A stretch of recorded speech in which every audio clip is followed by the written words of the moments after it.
So thank you for coming back. So yesterday I essentially explained a sort of a glorified fixed point theorem. So what is this fixed point theorem? So you have a space M, which is compact, and it has some dynamics. So some dynamics. So this is a compact metric space.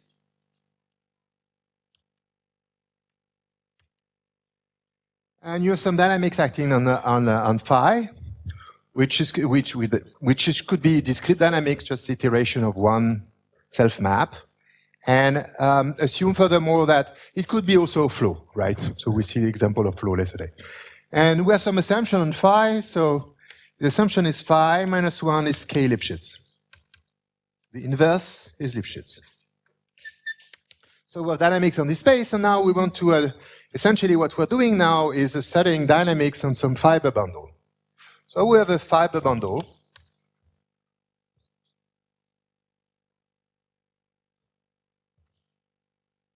So that's supposed to be the base. And the map little phi, a lift. So phi is a lift of phi. So it sends the fiber, so let's call this space is n. Total space is n, the fiber is called x. And it sends, of course, the fiber at the point m to the fiber at the point phi of n. So, and now we assume that phi itself is Lipschitz, but we don't really care about the Lipschitz constant. And we assume that the map, fiber-wise map, is contracting. Okay? So phi is fiber-wise, so it's in fibers to fiber, is fiber-wise lambda contracting, where lambda is equal to 1. Okay? So that's the picture that we like to have in mind. And so now the result is that there exists a fixed point. So what is a fixed point in this situation? So since somehow the point, so since we have somehow diffused the point into this object, now there's a fixed point is going to be a section. So we have an invariant section, sigma. And so the results are the following. So theorem. And these assumptions.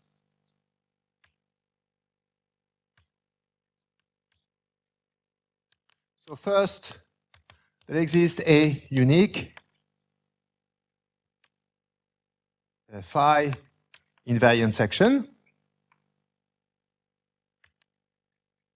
sigma, so which means that phi composed with sigma is the same thing as sigma, composed with phi. Okay? And the second thing is that, so this is what the regularity says. So I didn't give a counterexample, but I said that if we assume that everything is C1, and if it is C analytic, we can get very good regularity on sigma, but still we could get a very decent one, which is to say that sigma is alpha Hölder.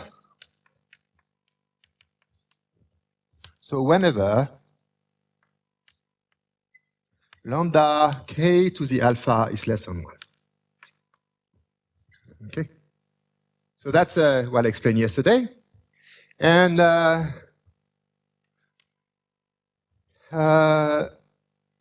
so I don't know, this is basically a folkloric theorem. I don't know who proved it first. I'm pretty sure the Russian schools in the 60s knew it. But I think the good reference for that is, again, the book of Hirsch.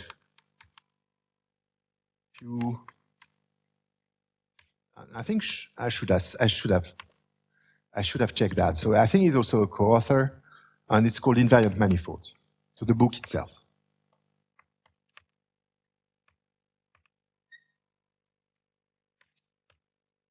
Okay. Right. So now we can have that with parameters.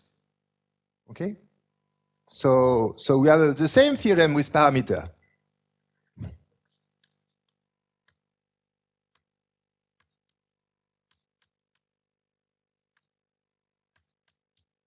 So what does that mean? So we may assume that, so I'm not going to make the formal details, but we may assume that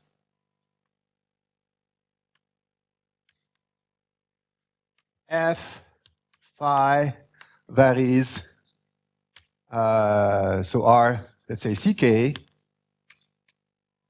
and varies ck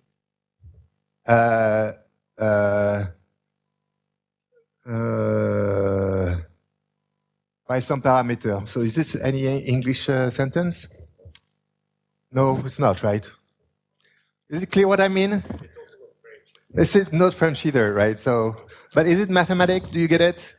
You have some parameter space and everything varies. Anyway.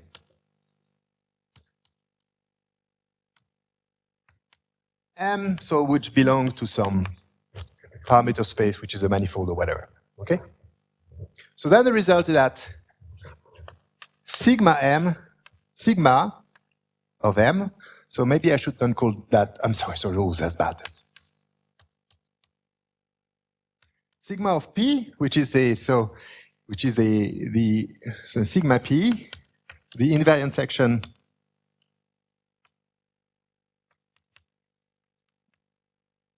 of phi P, so varies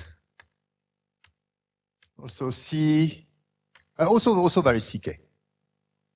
So what does it mean? So it means that you consider this object as a map from your parameter space into some space of Holder functions, which is a Banach manifold of some sort. So then, as such a map, it is smooth or CK or whatnot. And in particular, if you only care about that, so in particular, sigma P of a point, so that's an element in the fiber, varies CK as P varies, as a function of P, Okay. So that's somehow what is our glorified fixed point theorem, and that's what we are going to use now. So, so now I'm going to go to the my actual goal is to study vector bundles. Okay, so I'm going to use a definition which is definition of a dominating splitting. And so the actual terminology is due to Magnier again in the 70s, but definitely it was known by Ramanujan dynamical system in the 60s. Okay, so let M phi as before, and E over M a vector bundle. So I do not care really much about general Lipschitz bundle. Just think of vector bundle for now, and that's where I'm going to concentrate. So first thing I need to introduce is what is a good notion of a splitting. First, a good notion of a splitting E is equal to U plus V as subbundles.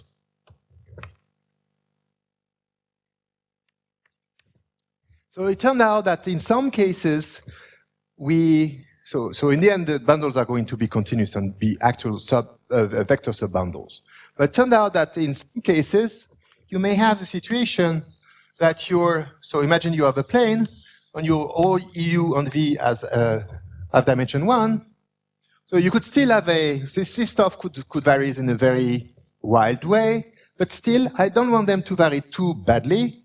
So in this context, what I want is to assume that somehow, even if they vary, there is some kind of a So there is some kind of control cone which varies continuously, these terms, and you stay in the control cone, and here you're always transverse. Okay, so what is a good notion of splitting? So a splitting is bounded, right? If for every x in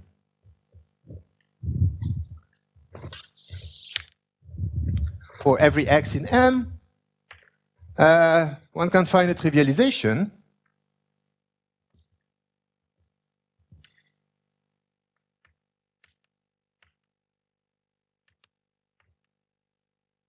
so on some neighborhood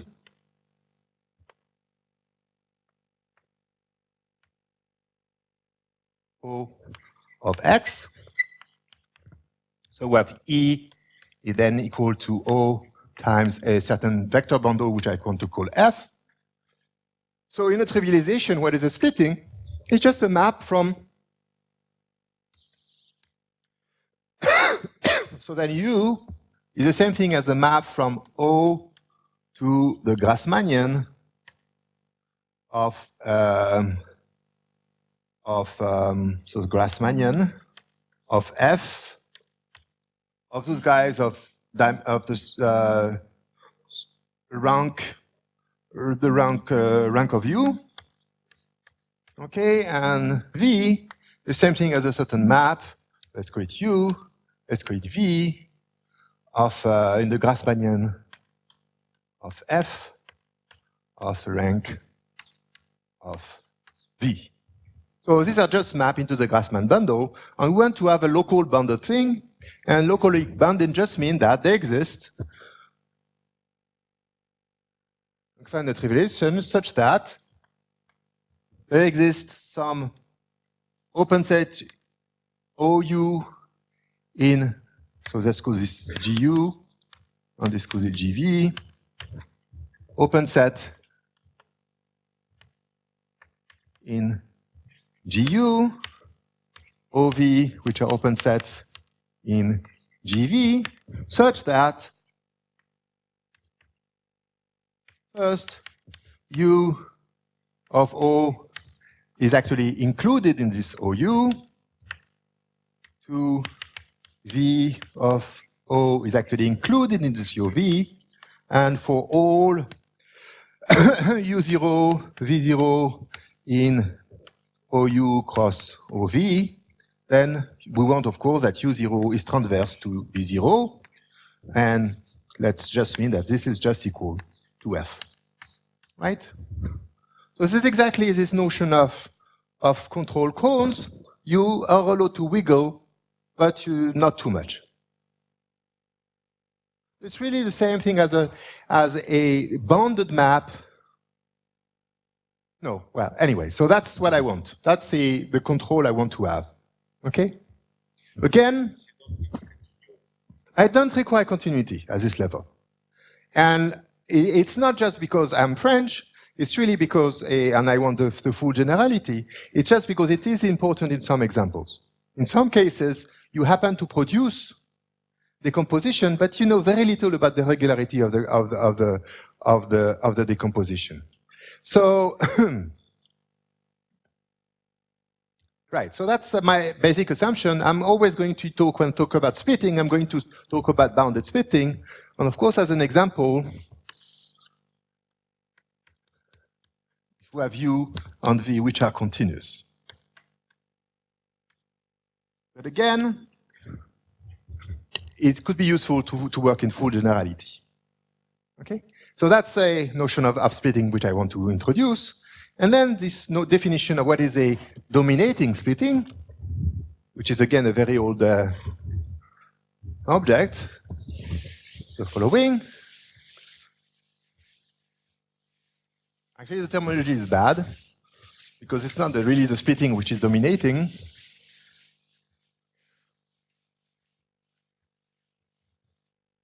So definition. A bounded splitting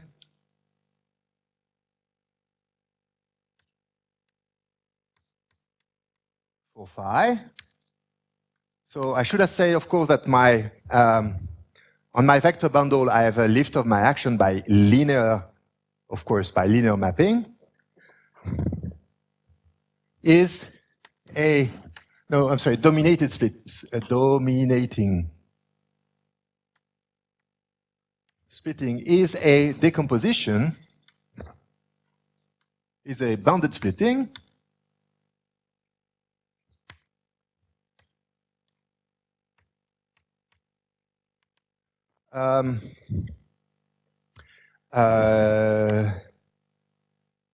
E is equal to U plus V, so that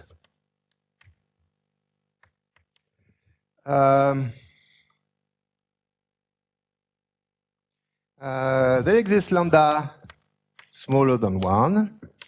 There exists some n 0, so that for all U, for all V in U and V respectively, then if I want to compare the norm of phi of U, phi of V divided by phi of U, this is less than lambda times the norm of V divided by the norm of U. And should I say here, they don't play, U and V do not play the same symmetric role. So let's say to make life simpler, we say that U is greater than V here. So I'm going to comment this definition so that you understand what's going on. What? Oh, I'm sorry. Thank you. Thank you. I have to iterate at some rate. Okay, so let's make some comment to try to understand what this means. So first, to understand, let's suppose M is a point, right? So what is this action? So phi is given just by a matrix A. This is a matrix in SL of E. Just a matrix in the yes. Oh,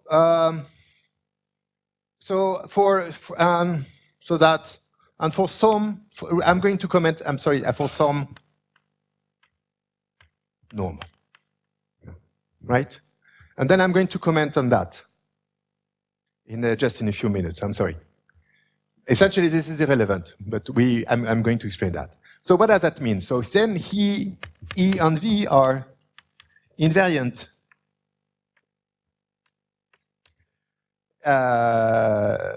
spaces, right? So what you say here is that the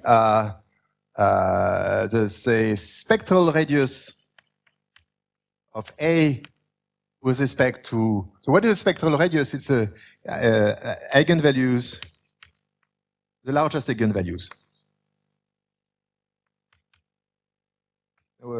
in norm. So let's say, so I'm going to, U is greater than the spectral radius of A minus 1 respective to V. No, okay, let's not do that this way because I'm confused. I have to go back to my notes. Just mean that, well, it just means the following. Take any vector. So that's going to be U, and that's going to be V. Let's say, okay, let's say U and V are, and E has dimension 2. Okay, let's make the life easier, right? So then I'm just saying that the are invariant spaces. I'm just saying that the eigenvalue of A restricted to U is greater than the eigenvalue of A with respect to V. So, yeah, after iteration.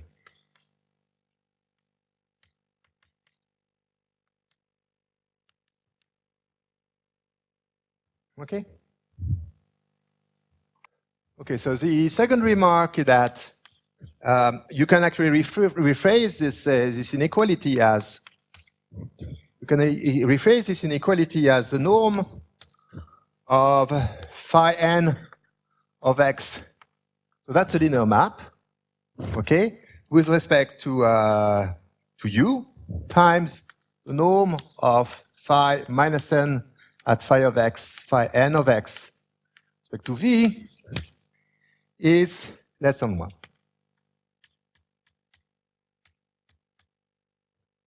Okay, so you can rephrase that this way, exactly this way. And the norm is the usual norm for endomorphism. And here's a corollary, which is an exercise.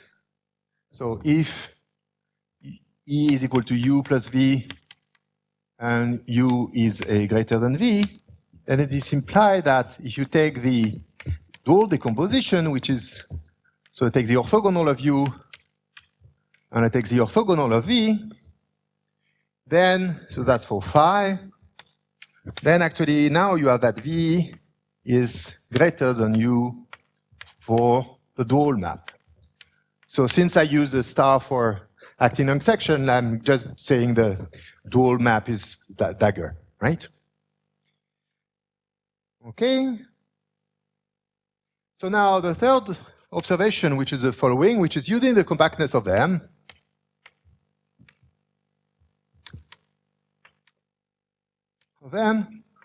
One get that a U of V is we have a U greater than V for phi. This actually is equivalent to the fact that the limit when n goes to infinity of the norm of phi n of V divided by phi n of U with respect to what? Oh, just with U in U and V in V, this is 0. That's equivalent to that. Again, that's an exercise. And the corollary, of course, is an answer to your question, is that to be dominating does not depend on the choice of the metric.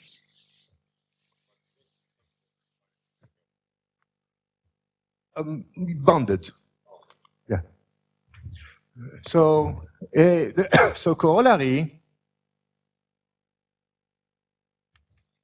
the notion of being dominating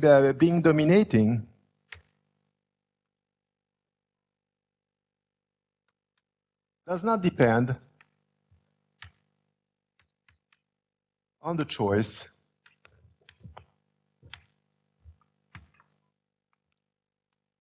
of the metric. So of course here I'm going to use the fact I'm going only to consider a finite dimensional vector bundles. It does make sense, but it takes more work as usual. Okay, so now we have the following theorem. This is just an easy application of a glorified fixed point theorem, which is that theorem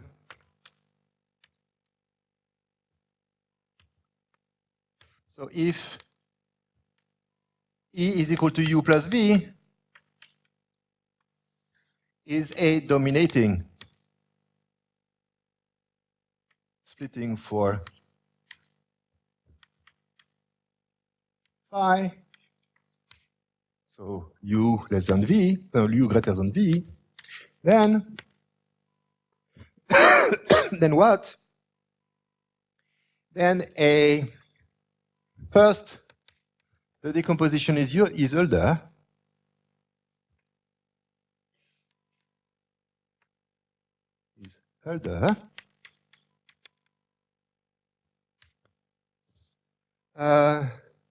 Furthermore, if phi f depends ck on some parameter p, P, then if U0 plus V0 is a dominating splitting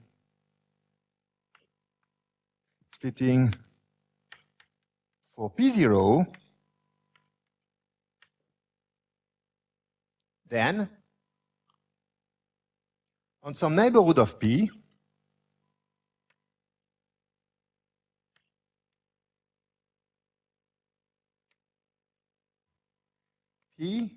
E admits P0, admits a dominating splitting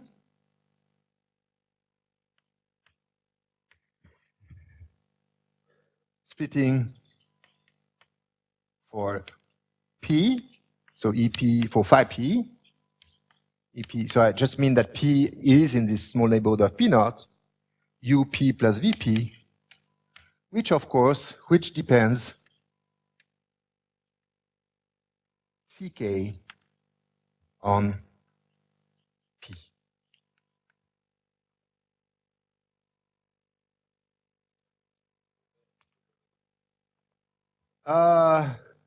Oh, so decomposition is older as a function of the base.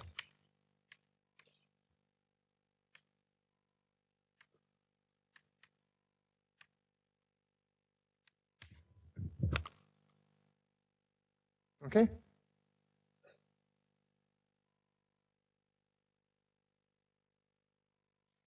So that's again an immediate application of our clarified a fixed point theorem. And let's see how it works.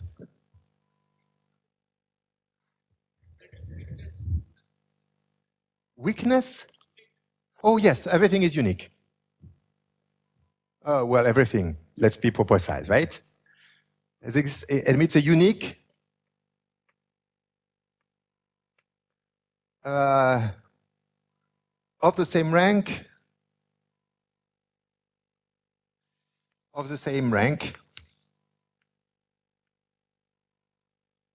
okay, because you could have dominating splitting of different ranks, right? And you will see the proof very easily. So let's go back to our example. Let's go back to our example of a point, and the rank of E is 2. Okay, so we have a splitting here, U on V. You have a matrix A, which belongs to SL of E. So here I take M is equal to a point. So what does this say? It says that if I take it says that this matrix contracts faster on V than it contracts on U. Okay, so this means that now if I take a guy W, I take this vector, so it has a projection here and a projection here. So I apply my transformation, and this guy, so this is going to be, do you see the red? Yes? Someone does not see the red? No? Okay. Because I don't see the yellow. So I take this vector V, so maybe A of V is somewhere here. And what we know is that A of U is really larger than A of V, so the ratio of A of V divided by A of U is smaller than the ratio of V divided by U, right? So our hypothesis is that AV divided by AU is less than V divided by U, and there is even a certain constant here. So this means that the new A of W is going to be here. Okay? So you see that U is an attractive fixed point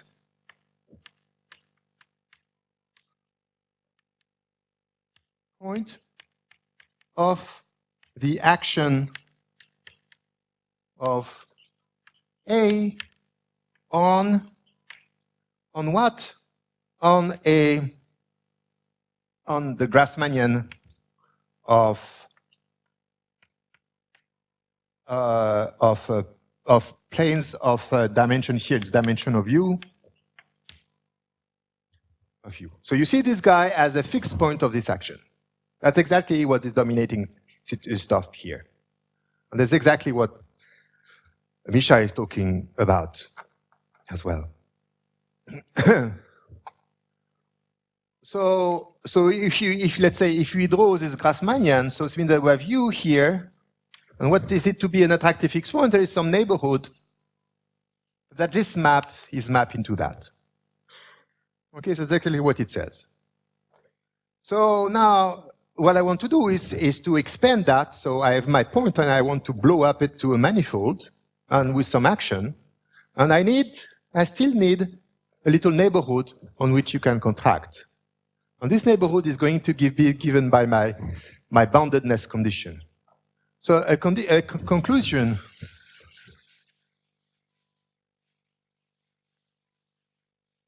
So here is the somehow constructions. I'm not going to be too precise here. So let G over M be the bundle whose fiber is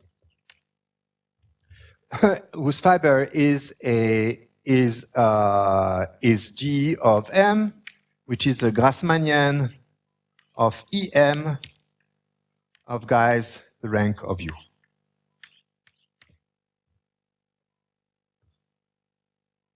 Okay? So now we have a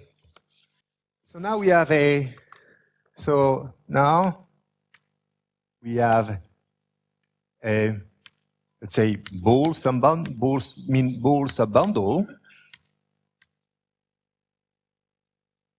OU, which is inside G, so over M.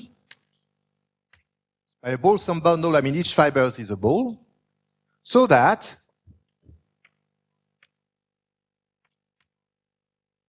so for all M, U of M belongs to OU. Okay? And working a little more, you can see that phi M is a contracting, so acting on OU is a contracting fiberwise map. So you have to be more careful than what I say, and in particular you have to use OV, you have to use the other guy. Okay, so for when you have something which is a point, this contraction property really comes from the fact that you have this is exactly a contraction property. And you can really interpret that in that fiber bundle terminology to have that. I'm not going to do that. It's, of course, a very useful exercise for you. But this is what you have to remember. That if you have this bounded thing, if you have this dominating thing, it's the same thing as saying that someone is a contracting map on this object. Okay? This is really an equivalent notion. It's exactly an equivalent notion. You have to talk about V also. You have to talk about V. So to talk about V, so let me finish that, and then you will see what is the trick to do to V. So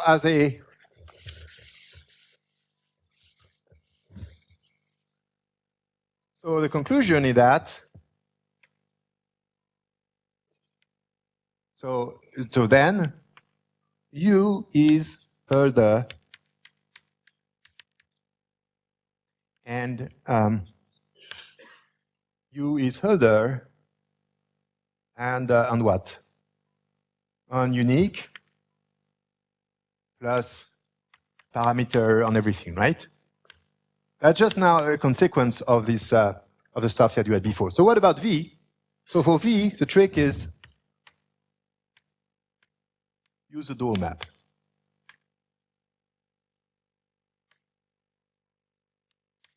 Okay? Because then you see that V is dominated by U, V orthogonal is dominated by U orthogonal.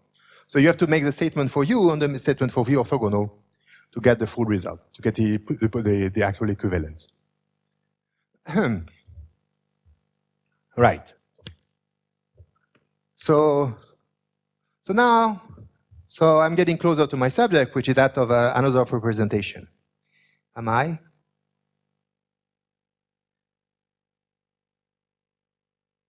Okay, so extensions.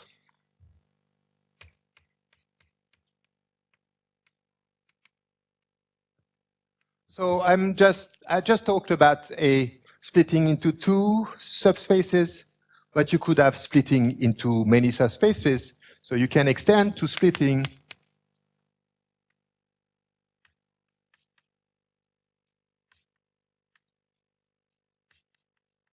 E is equal to EI plus EJ. So you could either find a definition for that or just say that, that E1 plus EK is greater than EK plus EJ. So sorry. EK plus 1, and this is going to be N, and this is going to be N, right? You have to, it's just to keep your brain sharp to correct all the typos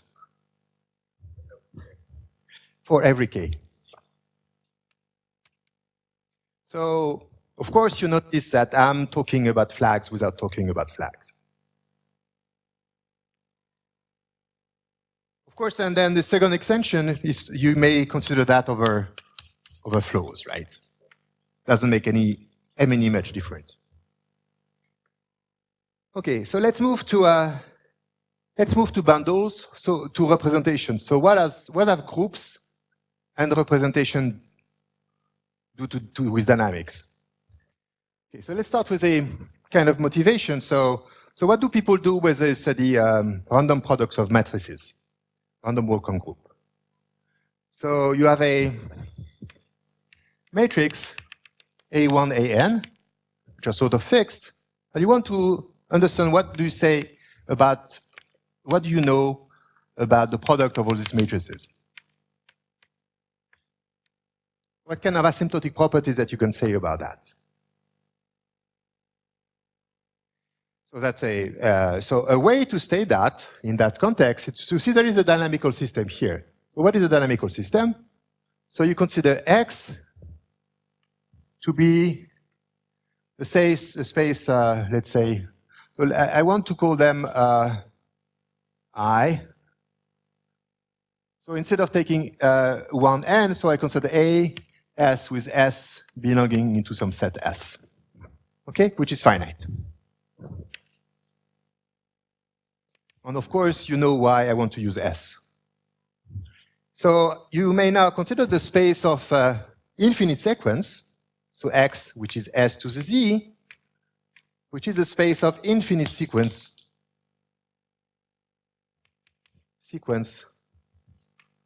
of elements in S. So you have, okay? And then on that, you have the shift, which act on X. Maybe I'm going to call it phi. Okay, because sigma, I use it for section. So then you have the shift. So what is the shift? You say so you can see S as a space of map from Z to S, right? So then you have an action on Z, which is translation by 1. So you say that what is phi of X, which you see as an element of X. So it's just a section, right, that's going to be too complicated. Let's go to this kind of so I have my section, so that all this infinite sequence of S0, S1, S minus 1. So I have this infinite sequence. Okay? And then now so what is the shift? So I just move. So this is going to, I just shift my sequence. So this is going to be, so the new U0, S prime 0 is going to be S1, S prime 1 is going to be S2, and everything. So I'm just shifting my sequence by 1. So X is a very nice compact space. And I have my phi acting on it. Okay? So then now imagine that I have these matrices. So now I can take the right. So I can take the trivial product. So E over X. I have my shift phi. And I claim that my matrices give a lift exactly. So A1 AS, the map S to AS gives a map from gives a lift phi of F as a vector bundle map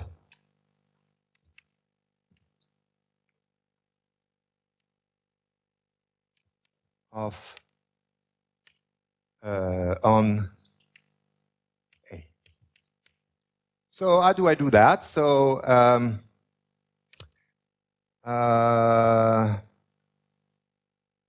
so what I'm going to say is certainly going to be true if you correct a lot of things. So I want to go from the sequence. So E at the fiber S1, S0, SS, okay, to E at the guy S1, S prime 1, S prime 0, S1, S prime 1. So, and this is going to be S1. So I just need a linear map from that to that, and I just choose the map A S0. Okay? So that's my bundle and my bundle action. So here is a geometric way to think of that, if you like it. So instead of thinking of X as this space of sequence, you can think of so you have this map S, which is a finite set. So let's say what is X? Let's say it's 3 point. Let's say cardinal of S is equal to 3. And then you have arrows. Okay, so what is X? X now is a space of path, of infinite path, of rooted infinite path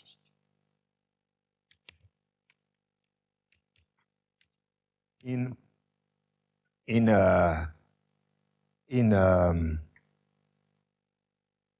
graph gamma, right? So and then you can associate to that this object here, and somehow my lift here is related to, so you can think of this as a discrete connection on this object where A1 is the holonomy, and then my lift is related to the holonomy of this discrete connection. So anyway, let's go back to this example. So this is one example where you see that if you have a sequence of finitely many matrices, then you have a dynamical system associated to that.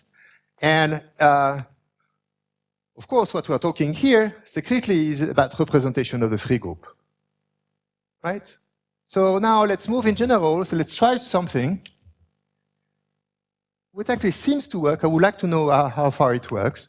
So let gamma is equal to S given by generator and relation be a finitely geometric group. Then again, I consider X of S, which is a space of sequences of element of S, which you think of as half in the Cayley graph. And then I consider the subgroup, which I want, the subspace, which I control X of gamma, which is a space of words which are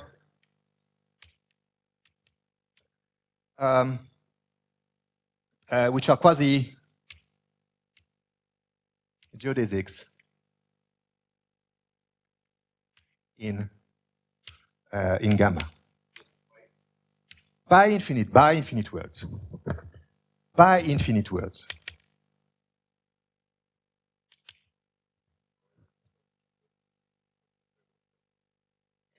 You could take your favorite language. You could do that, but I want to do that well, you will see why I did quasi-geodesic in a minute. It's because of you, actually. It's your fault. So then you have to map.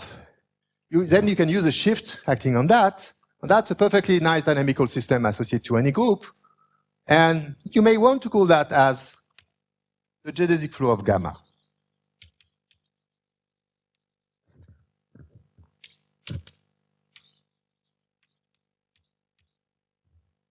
I'm not claiming a definition here because I don't know what sort of information is encoded in this set of words and everything, but you think of that. So that's one thing you could do.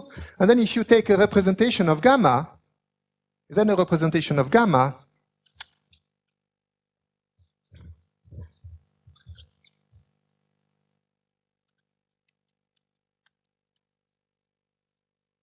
so then a representation of gamma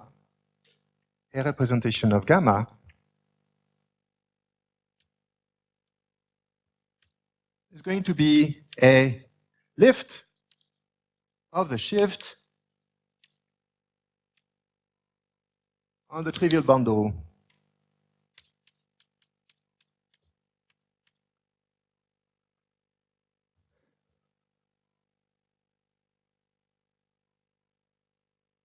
exactly as I did here for this object here. So this is some sort of approximation, but it turned out that in one case there is an actual geodetic flow which is actually related to this object, because in something this geodetic flow is a coarse approximation of something for hyperbolic groups. So now let's assume that gamma is a hyperbolic group.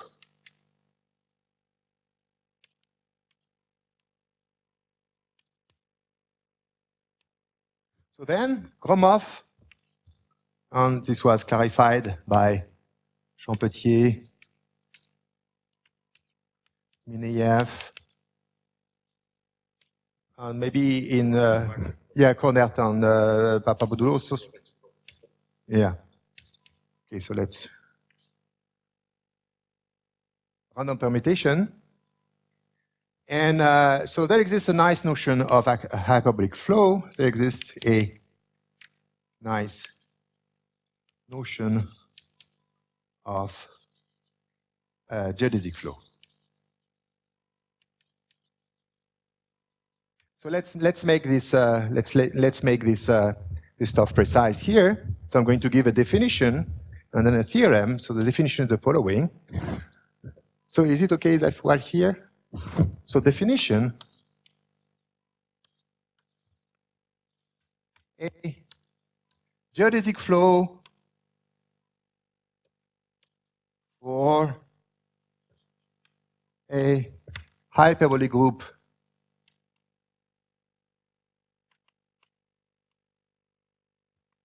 gamma is what? Is a principal R bundle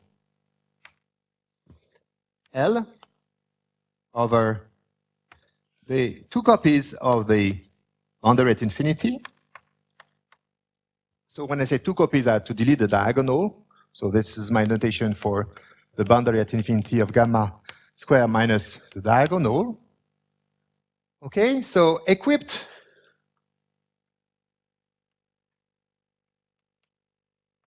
with an action of gamma, so lifting, of course, lifting the action on that with the following property, so that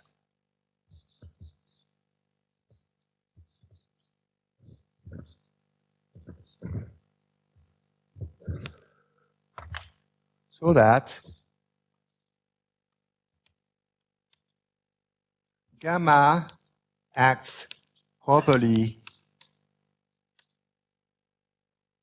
Okay, so you're going to protest freely or compactly on L. So I'm going to be just interested in linear groups. So I always assume I'm going to make the safe assumption that gamma is torsion free.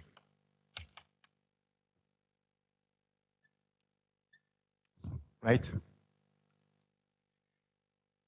On L, right? On L. And so what is the other property which I will need in a sequel?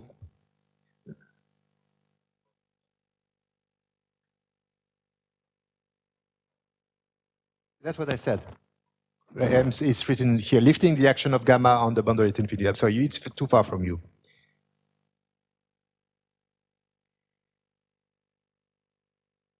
Right. Moreover, okay, so that's a definition. And it turned out that we will see that an Anosov representation is exactly given by a specific geodesic flow. That's what the idea I'm going to try to sell you. So the theorem now by Gromov is the following theorem. So the theorem is much stronger than that, but we're not just going to use the following property. So Gromov, there exists a geodesic flow or any hyperbolic group.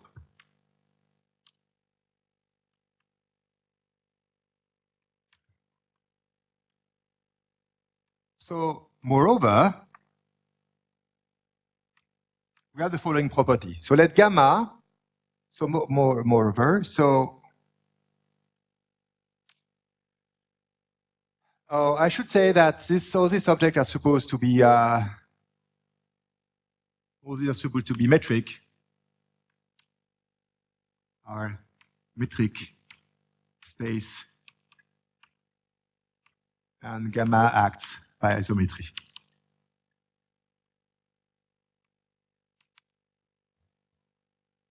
Right, so moreover, so how does this action work? So you know that this action lifts the action of gamma on gamma plus. So maybe I should have made something a little bit before. I'm sorry for the nonlinear lecture.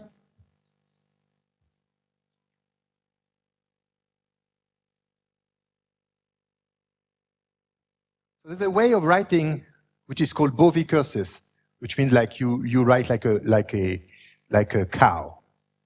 So this way of writing, which is this way.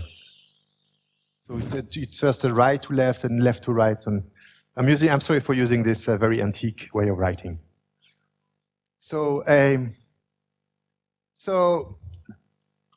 let's pick some gamma element gamma and gamma, and of course I want gamma to be different from the identity. So we know that the action on so that's going to be the boundary infinity of gamma square, and you have a fixed point. So gamma has a fixed point.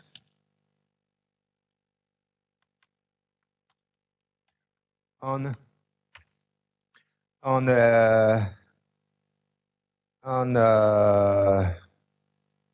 gamma has a fixed point on this, which is given by this gamma plus, gamma minus, attractive fixed point, where gamma plus is the attractive fixed point,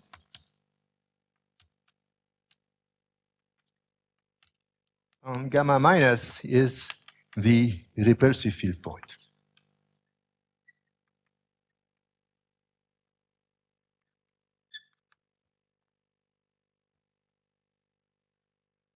Right, so it means that the fiber itself, so L gamma, so L of gamma plus gamma minus is, so that's a point, is fixed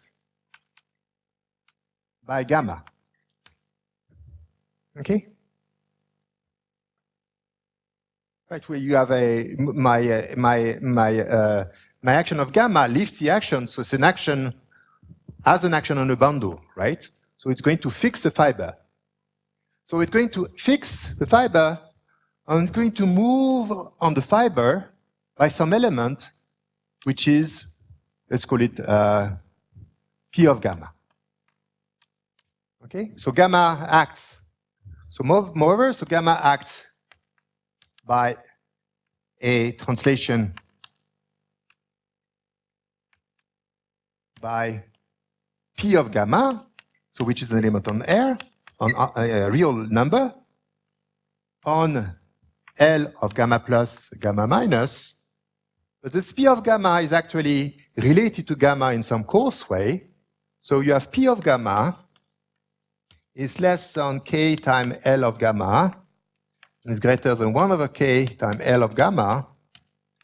So where L of gamma is the translation length, which is the limit of 1 over n times the word length of gamma to the n, when n goes to infinity.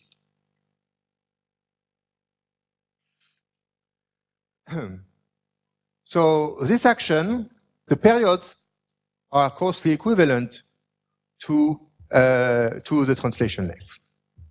Okay? So that's a property which I'm going to use. So now I can give a definition of what is an Anosov representation. So the version of that appears first in my paper, but then it was really clarified by Guchord and Wienhard. And for instance, they did this thing of actually giving proof, right, which is a good idea. Some number. So, oh, it depends on big gamma, but not on gamma. So a representation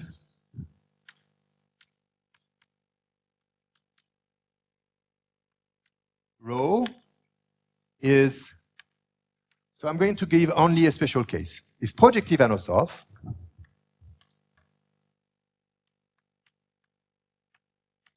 So of gamma in SLE is projective Anosov. So I'm going to give a, to make a special case to make the life easier, to avoid going into some Lie algebra terminology. If the associated bundle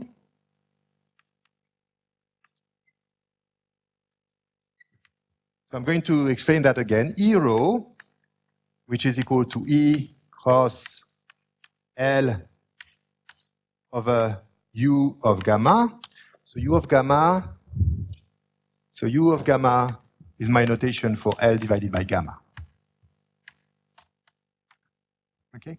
So U of gamma now is equipped with an action of a, is equipped with a flow, right? It's coming from the R action.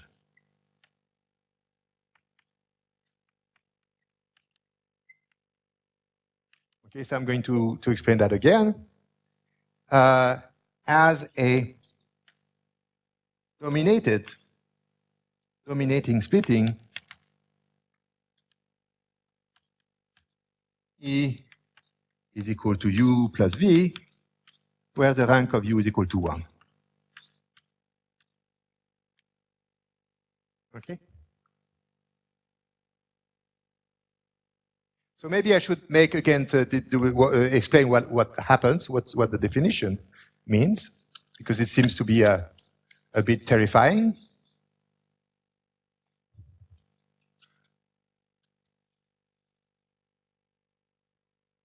And I'm going to give a little bit of flesh to this definition. So again, we have this U of gamma. And this U of gamma is equipped by this action of flow, and this is come from the R action on L, which is a principal bundle.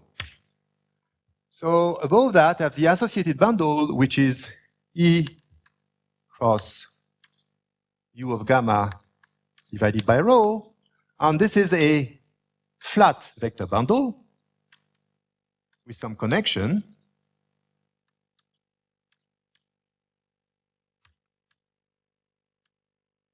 So here we just think of this as a coherent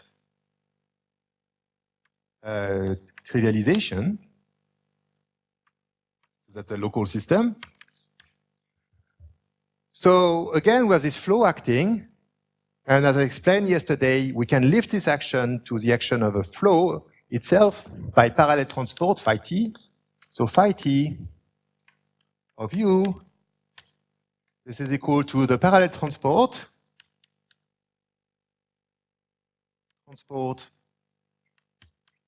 of u in E rho along the flow of rho. Okay, so the claim is that this object has a dominating splitting.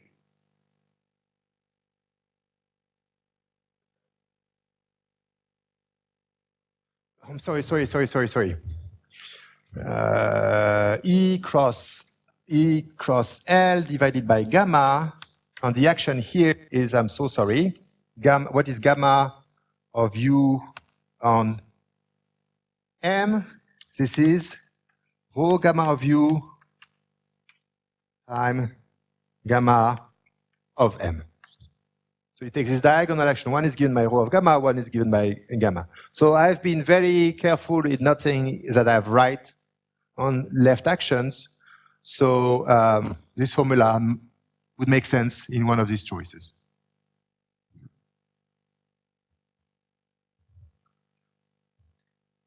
Okay, so the fact is that that's a definition of an Anosov of a splitting bundle. So this seems to be a little certainly terrifying. So let me give you and it has actually terrified people for a while. So let me give you some examples.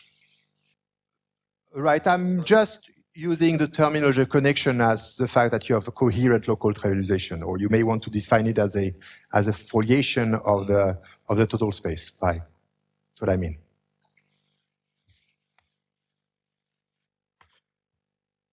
So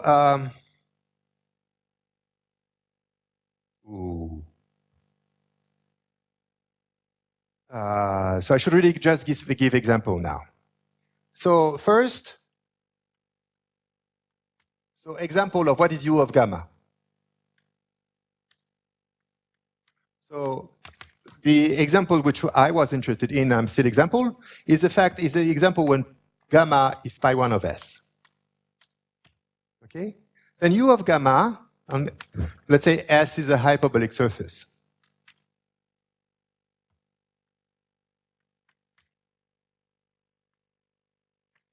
Then U of gamma equipped with this object is just is the hyperbolic flow, is the geodesic flow. So why is it so?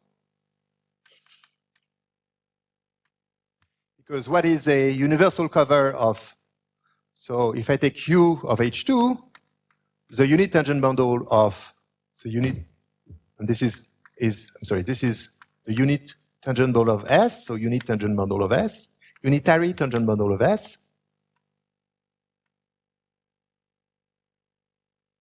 And the action is given by the geodesic flow. So why is it so? If you consider the unitary tangent bundle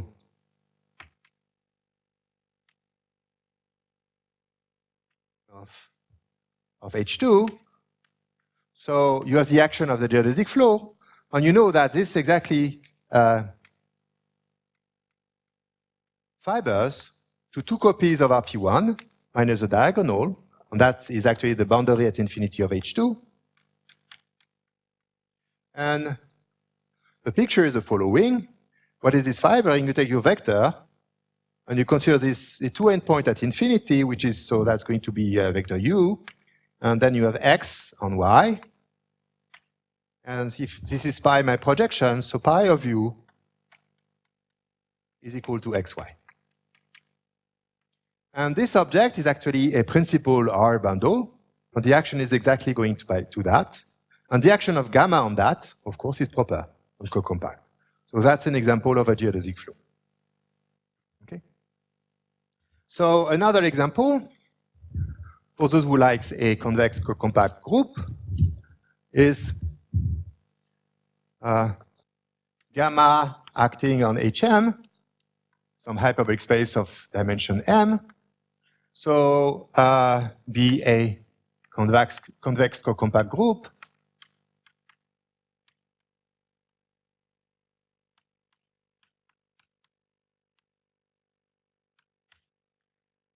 So then what do we consider as a u of gamma? So u of gamma is going to be what? It's going to be, so first let's consider that, okay, so u of gamma is a space of birecurrent geodesics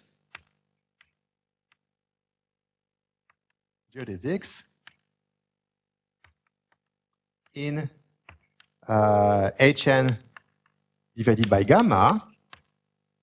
So what do I mean by that? So let's consider the case of R3. So you have your manifold, your three manifold. And now you may consider geodesics, but I'm only considering those geodesic which stays in the core. Okay? And this geodesic which stays in the core, this is indeed, again, a bundle over the limit set of gamma cross the limit set of gamma square. Okay? So, so I'm going to give later what correspond to another representation, but in the case of hyperbolic surface,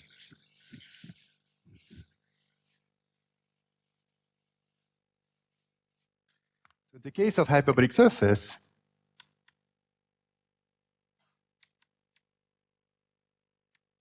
so the representation, though the monodromy representation rho, which goes from pi1 of gamma to SL2R,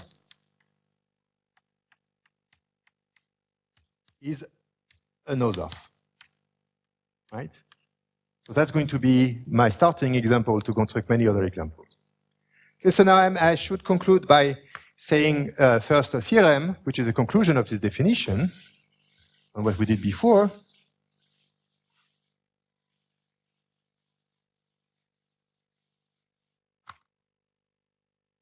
So theorem.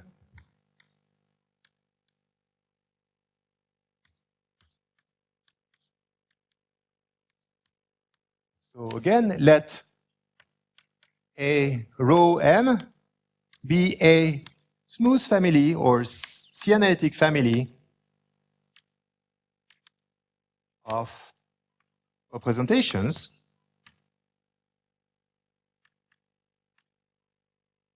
so that R M0 is Anosov, it's a projective Anosov.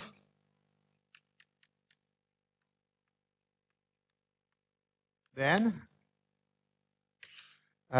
for M close to M0, rho M0, rho M is Anosov. And the splitting depends analytically on M. So this is a classical result in dynamical system, which is called the stability of hyperbolic dynamical systems. And it's just an easy consequence of that, and it's exactly a consequence of what I said before.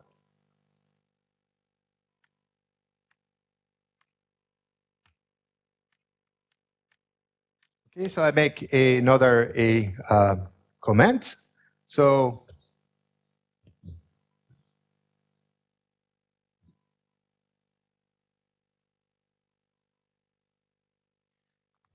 far there is a restriction here. So there is a restriction in the definition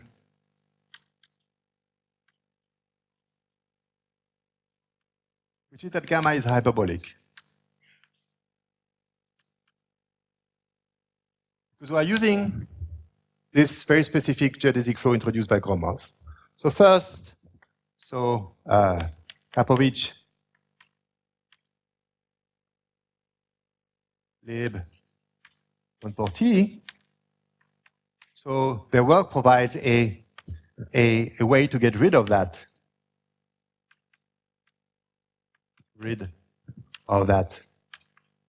Assumption. And there is some similar work which was done by Guichard, Cassel, and Wienhard. It's a slightly different viewpoint. But then I'm going to emphasize yet another point of view, which is, again, a special case of KLP, which is done by, in the spirit of what I said, of dominating bundle. So Potri, and Sambarino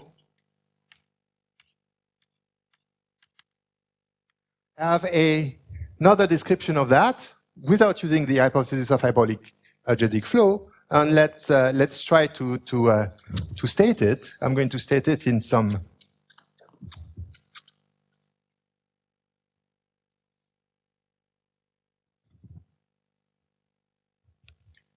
way. So let gamma be a group satisfying a condition, but I'm not sure that actually they really need a condition star, so that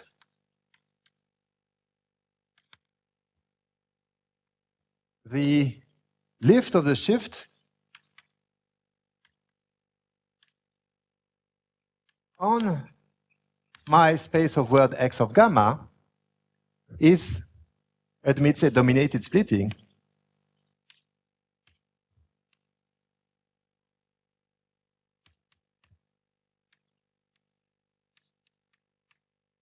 so then gamma is hyperbolic and for a representation rho.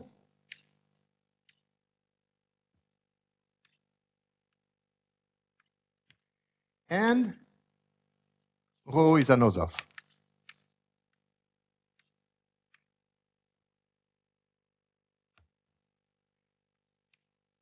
So what is this nice condition? I'm not sure it's actually totally necessary. This one which I try to, it's to say that there exists some constant k, so that for every gamma in gamma is k close to a k by infinite quasi-geodesic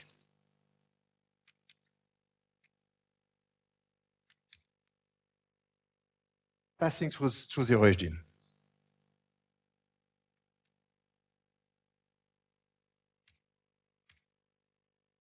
But it's not really clear that we actually need this idea. So the idea is that you could actually consider this dynamical system, which I'll describe, and you can rephrase the condition of being Anosov. K close, just at the distance. No, there exists. No, so that every gamma, okay? Sorry, every gamma in gamma is k close to a k by infinite quasi-geodesic passing through 1.